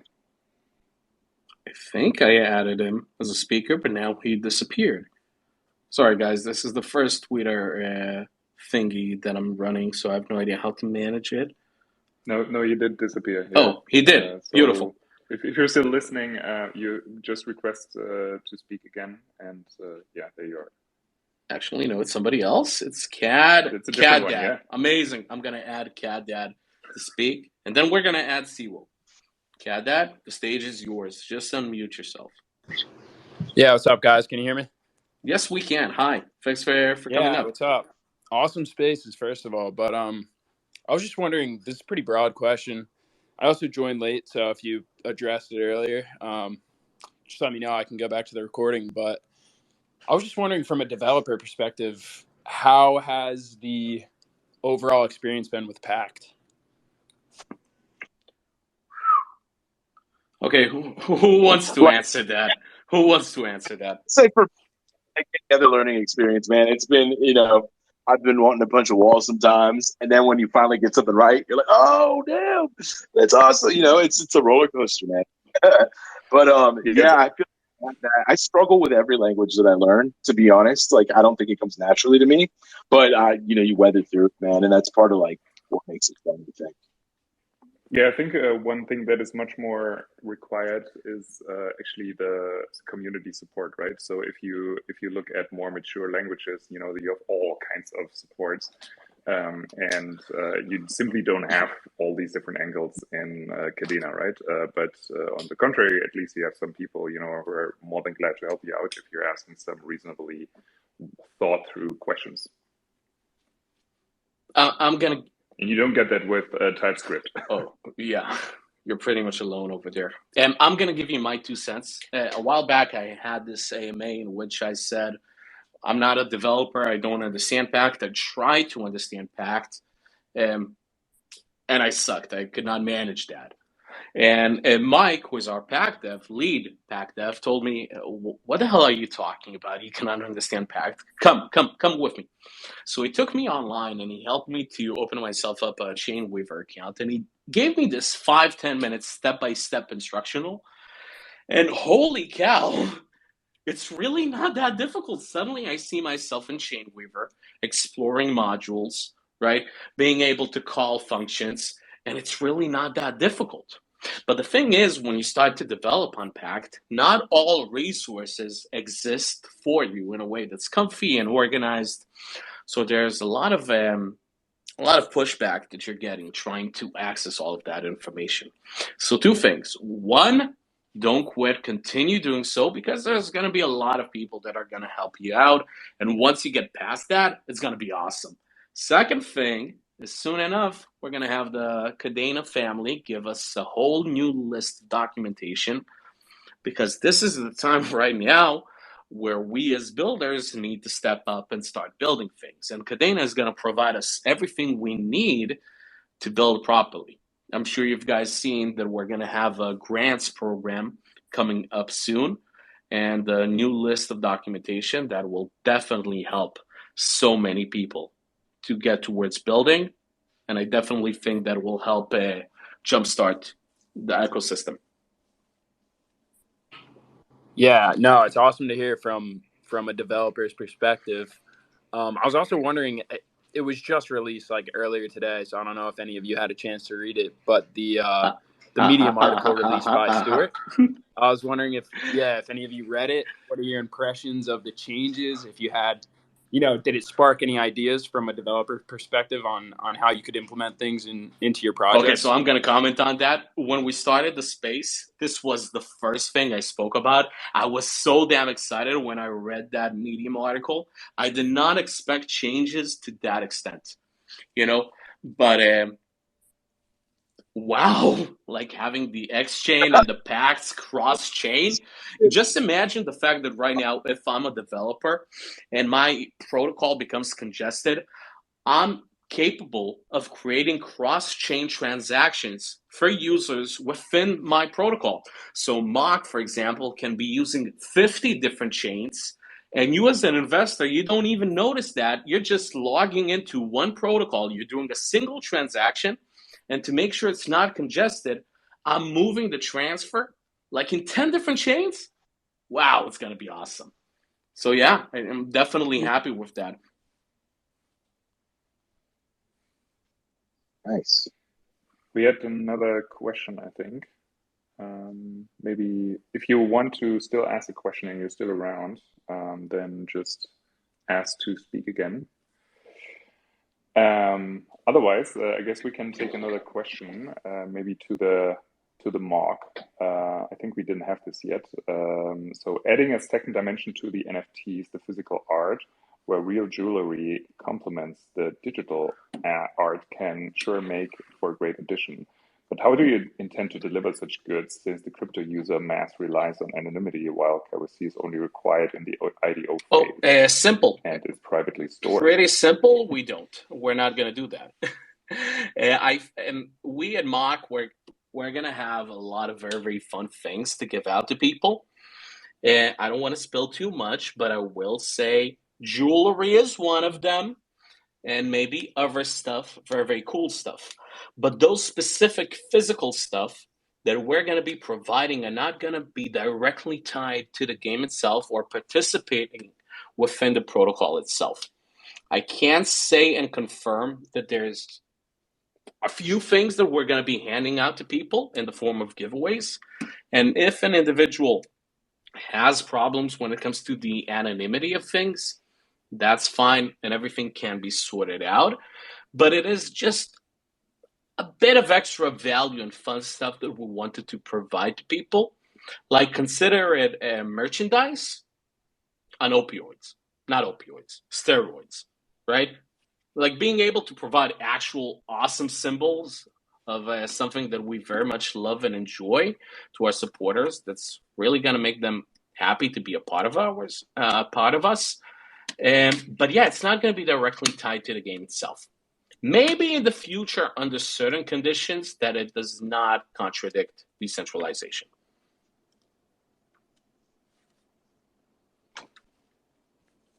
Awesome. Yeah, makes sense. So there was a last question asked in the chat up front that was directed to us. A competing project, same basic idea, makes an appearance on the horizon. How do you intend to come on top? Well, so I think there are a few things going into this question. One is that it's a pure choice of the ecosystem that we're going for, right? So we understand that at this very moment, it's kind of a long shot for somebody who might be very, very, set in the Solana ecosystem and knows what the heck is going on to make the transition over to something that they haven't even heard of and that sounds an awfully lot like Cardano in their ears, right?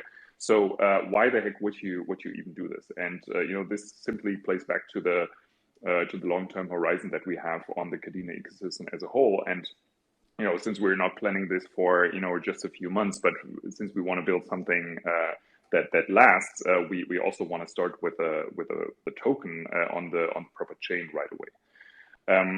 And then I think another thing that is really important to highlight here is relates to the branding aspect of this whole thing, right? So we are our objective is to become a household name for people who are seeking to find interesting opportunities down the line, right? And so, of course, you can have other sources of this information, right? And we also have our sources of information personally. We've got our networks and other servers and so on, where we find gems more often than not.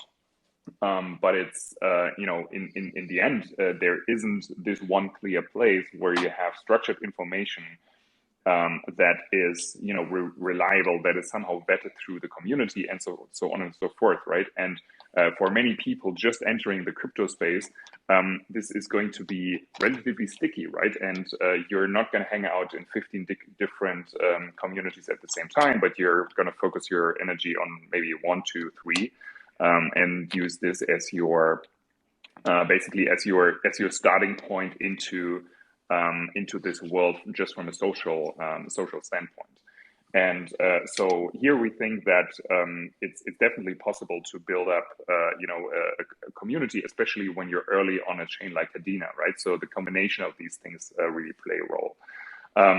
And finally, there is I think also a dimension to like this project hopefully going through the roof, right? And like at a certain point, your initial holders aren't maybe as concerned with certain alpha information, right? But they just take it as an added bonus because they've made their some X through selling like 2 out of their 7 tokens or so.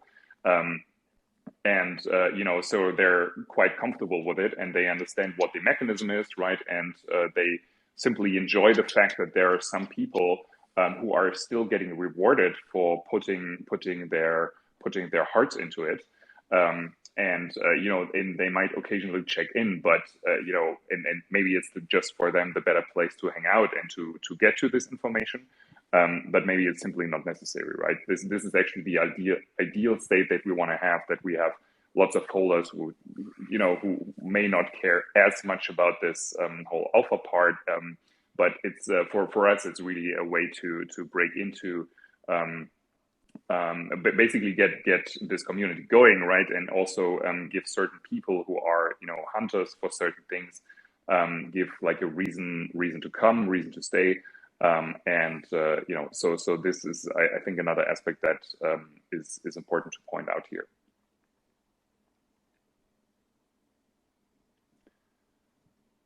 I forgot what the initial question was. The initial, I was going to say, the initial question was around competition, right? Competing projects, same basic idea, sharing alpha on the horizon, and how we intend to come on top. So we think that, not gonna answer the whole thing. Yeah. Adrian, would you like to answer it first, or should we? Yeah, I'm going to say, iron sharpens iron, steel sharpens steel. It's just, competition will drive it to lengths that you never even thought of, so I think it's cool. I mean, everybody's going to do their thing and put their little twist on it.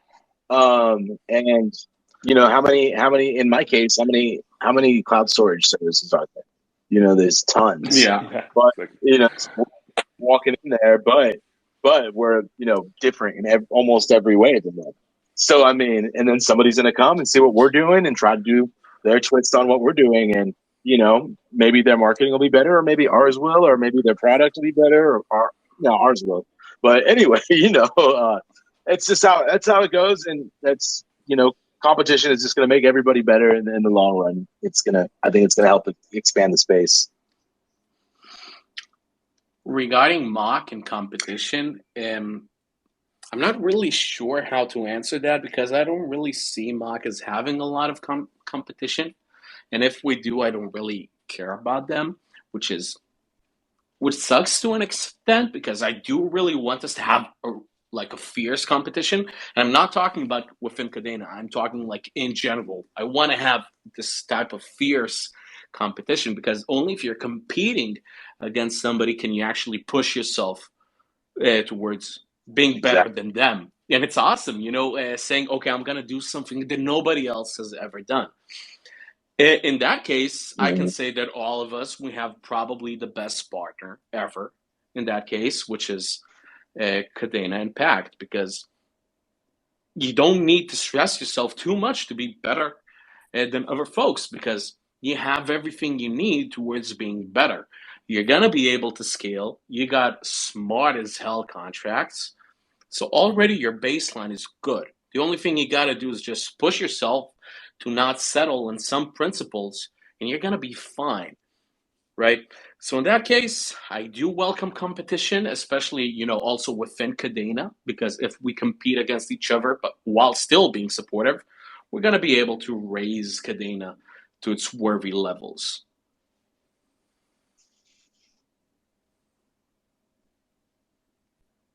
Yeah, nice. Yeah, I also think that, competition in the end is healthy, right? Because it always gives you this additional validation point, right? And requires you to do a little bit less explaining, right? Because you can just use something else as a reference for somebody who's just joining. And, in the end, it's, I mean, what does it mean to be out on top, right? So if you have a project like the Mark or Docushield, right? Like you don't need this to be the biggest ever, right?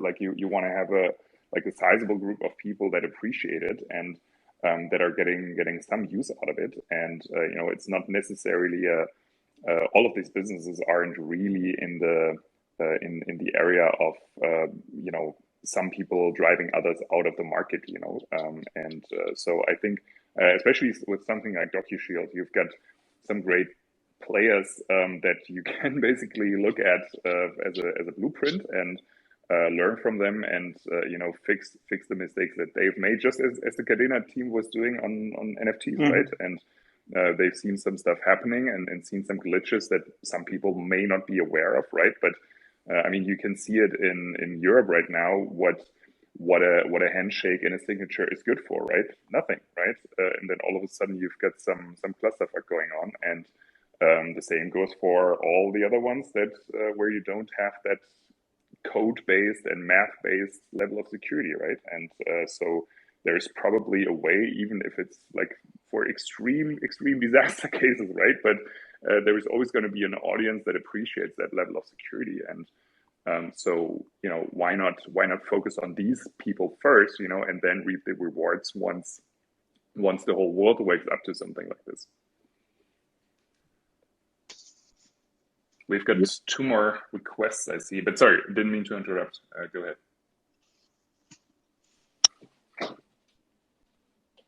Shall we take up the next questions? Yeah, Adrian, I don't know if you wanted to say something. No, you nailed it, man. 100%. Okay. Awesome. So I'm going to be inviting Rick, and afterwards I'm going to be inviting Lazo. Oh, awesome. You invited him. Yeah. Hey, Rick. Hello. Thanks, guys. Really appreciate it. This is really cool to hear how you've gone from zero to hero and finding Kadena and building, not just enjoying it or appreciating it, but building shit on top of it. So I'm very, very proud of you all, very happy for you all, and looking forward to all the great things that you're doing. If my question is simply, if you had to identify 1 or 2 very succinct things or ways to identify an NFT project that's legit and that has possible wheels versus one that doesn't, because as we're getting started, right, there's lots of things that are launching and we have to choose, right? So it's great that there's the ability to choose because there's lots to choose from right now. What would you say would be 1 or 2 things that would really set an NFT project apart from others and make it legitimate? Didn't say it explicitly, but it feels like a hope turf. So I think the first thing that you want to look at is like really what's going on in the community, right? Because this tells you everything you almost everything that you need to know, right? So when you have lots of uninformed people hanging out in a certain place and talking about some random shit, this isn't necessarily the best sign, right? And then the other thing that's a lot more tangible is to look at the roadmap and look at where you are in this project, and how people, how the project leaders are executing on these milestones, right? Because in most cases, you can actually see these things, very early on, and then maybe you look at the first assets that this team is producing, and you figure out, okay, so this was like kind of the first attempt at it, and so now it's developed into this, and then you can actually take a differential between these two and figure out, okay, so they're actually like they're developing, they're improving, they're obviously adding capacity to it, and so on and so forth. And then, of course, there is also something related to the team, right? And we didn't get to talk about this doxed and undoxed, tension that we thought about, we discussed before. But this is another data point that I would definitely always take into account. And in crypto, you don't always get it. In some cases it's too obvious, right? But these are often opportunities where it's also where simply the gains are already priced into the fact that the team is fully doxed, right, and has worked on like 15 other projects already, right, which no team really has, but you get the drift. So look at maybe if you don't get to experience their LinkedIn, but check out what, like, the way they're communicating with the people, right? Are they getting into certain subjects on their own, right? Or do they generally have a reputation of being very quiet and so on? And these are some things that I would definitely look at. And one thing to add here? The obvious thing is obviously. Oh, sorry. Yeah, go ahead. I didn't know you were. Yeah, one thing to add here is I think we've talked about it beforehand in the space already. You can usually like see also by the members of the Discord if it's like a serious community, or if it's like a bunch of moon boys with not even like a crypto background. Like you realize it from the type of conversations that are going on. You can also check the profile pictures of the individual accounts on the right hand side in Discord. You can see how active the members are, how many of them are online, if it's like a totally like botted community. Because I think Mark has said it beforehand that they have been approached by lots of like shilling accounts and to help them like grow their reach, and that has happened to us as well. Like that, there's Twitter accounts with like 250,000 followers, and they tell you like, oh yeah, you cannot pay us, I don't know, like $2,000-3,000, and we're gonna show your project for a week, or we're gonna manage your like social media discussion. But in the end, those accounts are basically just a bunch of bots, and they just bought their followers, and the followers they get in your Discord are also bots. So it's just like a entire like Ponzi scheme of like botting accounts, and basically a low quality following that you're gaining like, through these like projects. And like a pattern that I've seen with rug pull NFTs is that they try to get like a lot of hype on their project very fast and try to minimize the effort that they have to put in for actually pulling the rug in the end, and pull out as much money as possible.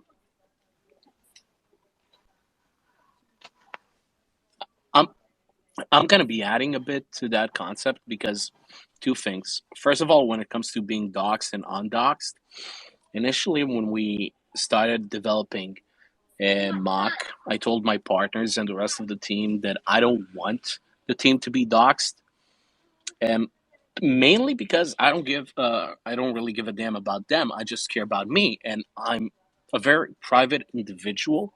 I really hate social media. I don't have Facebook. I don't have Instagram. I just don't like social media in general, and I don't want people to know who I am or focus on who I am. But the second that we got to the position, which was like 2 months in, that we looked at everything that we're building and what it is that we have, and we said, okay, this is going to be significantly larger than what it is that we thought it would be. This is probably going to be a major crypto project, both in Kadena and the entire crypto world as well.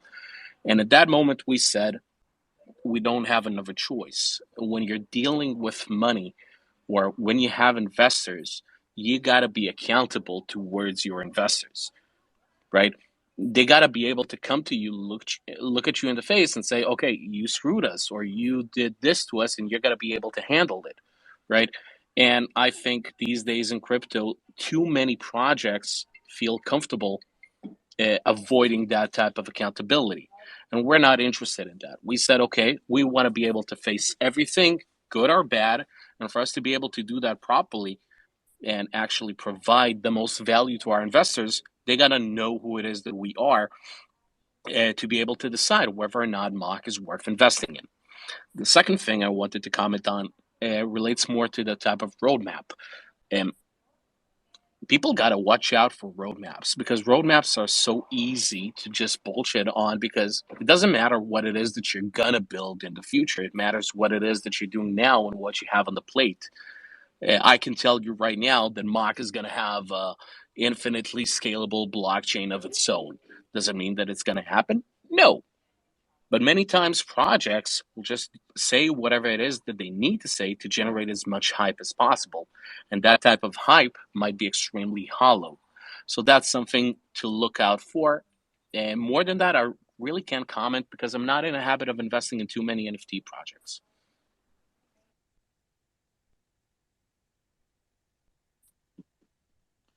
Yeah, I got nothing to add to that. I'm not really invested in too many NFTs either. I'd probably just look for the fried egg on the head and buy that one. Yeah. Same. We'll let you know.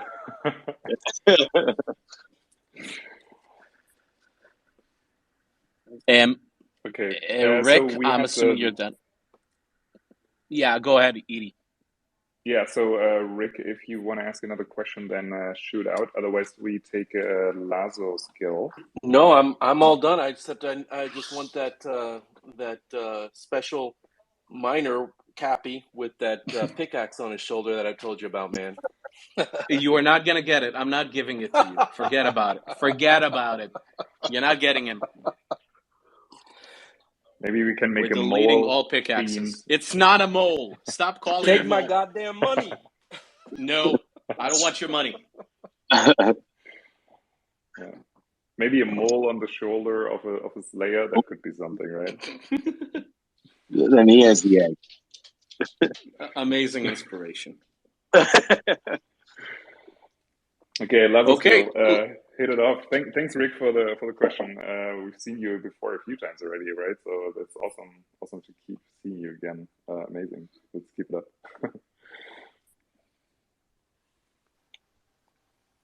Hi, guys. Hey, Lazo. Hi, guys. What's up? No more questions. No more questions here. I'm done with questions. So I just want to say thank you all for sharing all this information here, and going so in depth with everything you just told us. It is just great, and in my opinion, one of the greatest AMAs here on Kadena since projects started to pop up. You've been doing a great job. And to add something to what Rick was asking, I would say this particular event here, this AMA and the AMAs in general, when founders come up on stage and present themselves and present their project and do this sort of AMAs oftenly as you guys are doing, this is a very good sign that these projects are open and are live and are something genuine. I think this also contributes in finding and distinguishing a good and genuine project, NFT project or project overall, from something that's, let's say, shady or not that great, you know? Yeah. So we're doing this like 12 to 14 hours every day, right? So, we might as well speak to the people, right? And it's also super important to get feedback, right? I don't know if you were tuning in at this point already, but I think every human needs to have some kind of validation at some point, right? On the things that they're doing, and regardless of how much willpower you bring to the table, right? You just need to understand if what you're doing is making other people's lives any better, or might make it better based on what you're trying to set out to do.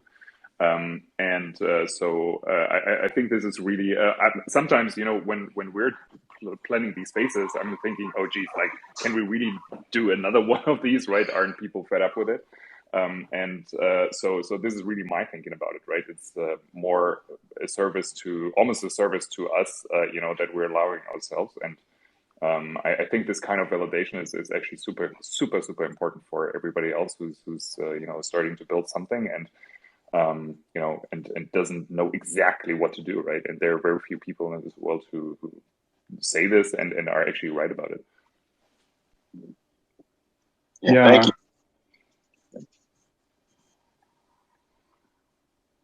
Adrian? No, man. I just want to say thanks, man. That was very heartwarming, and yeah, it feels nice to be appreciated too by the community who sees, what you're doing and the passion behind it and appreciates it. Like I said before, this wouldn't happen on like Apex. This wouldn't happen anywhere else. Like it's happening on Kadena. Not to just bash Apex. There's a lot more changes out there. I'm just saying. Yeah, it's a unique community we got here, and I love it. Great job, guys. Great job. Thumbs up, and best of luck going forward. Thank you, Lazo. Thanks. So we've got a comedian entering the stage, but maybe before we take the next question, so we're going to announce the winners of the competition through a tweet later. So if that's what you're waiting for, we're going to tweet it out after the space is ended. There are 9 winners. So, Kedikin, do you want to speak up? Yeah, I actually joined this room because I like the title of the room, Crypto Founder Talks. So I was hoping to connect with other founders and actually get advice. And I don't know if this is their platform to do so, but I was going to listen in and share what I have to offer. I've been working and co-founding a comedy NFT platform for the last year, and I was recently a keynote speaker at Denver ETH. We had a $1 million valuation. We have a robust platform, and we just launched credit card integration. So I wanted to talk through some of the barriers we're running into and present our project to get advice from other founders. Maybe we take this offline first because this space is just about to end, and we were just taking some questions from the audience that was here around. But if you want, maybe we can connect offline and do another round of these, because it seems to be appreciated by everybody. Would that be okay? Yeah, absolutely. And I'll follow you all. And if you have future rooms, I'm happy to connect and be here. Thanks. Awesome. And Thanks. Katie, before you leave, I'm just going to give you one bit of advice. Stop whatever you build right now and just migrate it into Kadena. That's like the only piece of advice I can give you. Just stop anything you're doing, build on Kadena, run on Flux. That's everything you need. That's the best advice you're going to get from us, at least from me, to be honest. Word. Okay, so we have another request from Umut from Ada. Let's hear it.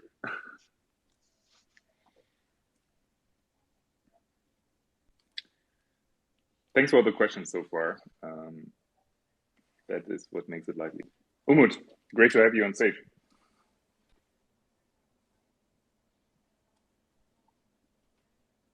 I think we should answer this one final question and then just, make final closing statements and wish everybody a good night. Hopefully, Umut, if you want to speak, just unmute yourself.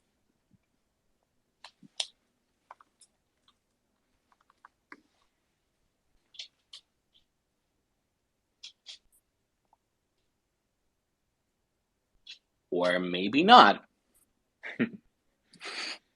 So, guys, what do you say about wrapping this up? Mhm.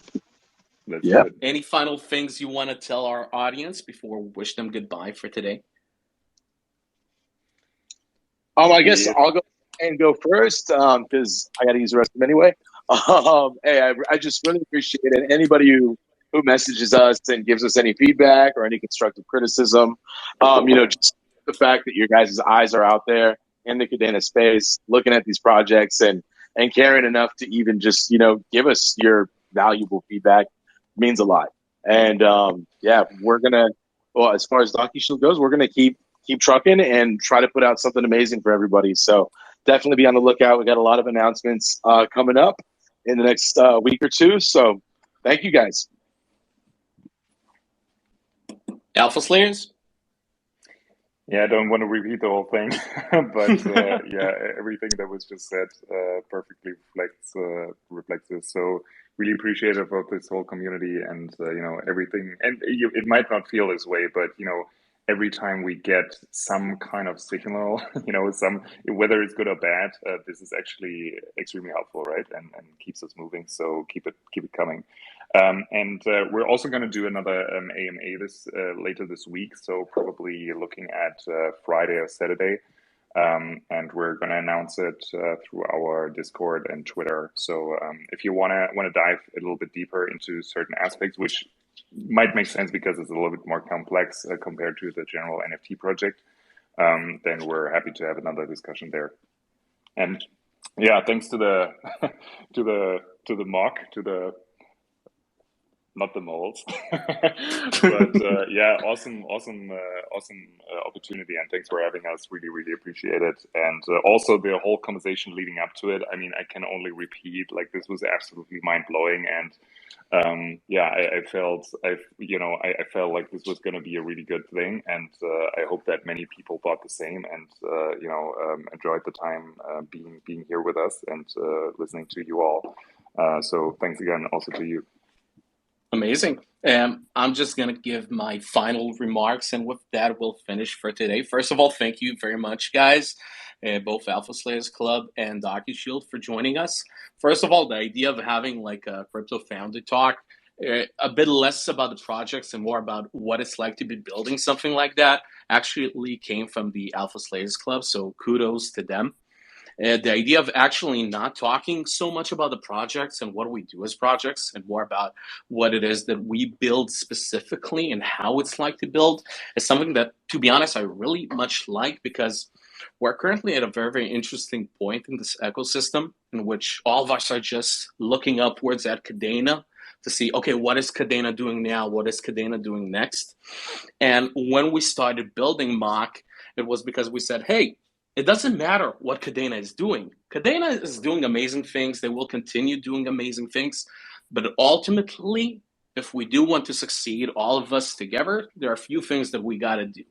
First of all, let's stop looking at Kadena and let's start looking at ourselves. If we want to do something, if we want to help the ecosystem grow, we got to start supporting each other more. And I'm saying that as investors and community members and as project runners. Only if we actually work together and combine forces will we be able to push ourselves forward to succeed. Second thing, anybody that has any doubts about that, stop having doubts, build on Kadena. Do whatever it is that you got to do to learn Pact, learn coding, basic infrastructure things. Okay? Even if it's not apparent right now, there are a ton of people that will help you to succeed, but do your part towards helping the ecosystem grow, because the next few months are going to be overwhelming for Kadena, and I can guarantee you that every single one of you guys will want to be a part of it. And the more active you are in physically making it happen, the more accomplished you will ultimately end up feeling. So yeah, it's going to be amazing for all of us. Thank you very much, all of you guys, for joining us. It's been awesome. And guys, I think we should do it again, right? Yeah, Definitely. It would be awesome. Mm-hmm. Great host, man. Thank you. That was a beautiful speech. Oh, thank you. I practiced on that in front of the mirror for like 2 hours. Right? You can tell. I actually practiced. All right. Well, I'm going to sign out here, guys. Thank you. Guys, thank you so much for being here. All of you have been amazing. And we're going to tweet afterwards about the winners of the giveaway. Good luck, everybody, and have a brilliant night. Have a brilliant day, whatever. See you around. Thanks. Great. Bye-bye. Cheers. Bye-bye.